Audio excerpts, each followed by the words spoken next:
মসজিদে প্রবেশ করার দোয়া বলো। আল্লাহুম্মা মাফতালি আবওয়াবা রাহমাতি। ঘর থেকে বার হওয়ার দোয়া বলো। এই তাওয়াক্কালতু আলাল্লাহ লা হাওলা ওয়ালা কুওয়াতা ইল্লা বিল্লাহি আলিয়্যিল আযীম।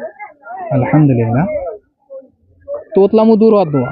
ক্বালা রাব্বি ইশরাহ লি সাদরি ওয়া ইয়াসসির লি আমরি ওয়াহলুল উকদাতাম মিন লিসানি ইয়াফকাহু কওলি। আলহামদুলিল্লাহ। নবী কাঠুরিয়া ছিলেন? জাকারিয়া আলাইহিস সালাম। ঈসা আলাইহিস সালামের মায়ের নাম কি? মারিয়াম। হ্যাঁ, আলহামদুলিল্লাহ, মারিয়াম আলাইহিস সালাম। আমাদের নবীজির বাপের নাম কি? Abdul Muttalib. আব্দুল্লাহ। আব্দুল্লাহ, আলহামদুলিল্লাহ। আমাদের নবীজির দাদার নাম কি? Abdul Muttalib. আলহামদুলিল্লাহ। আমাদের যখন বাপ মারা যায় তখন ক মাস বয়স ছিলেন? 3 মাস 6 মাস। 6 মাস। আলহামদুলিল্লাহ। আমাদের তার ছোট্ট একটা উপহার, একটা নামাজের মুসাল্লা।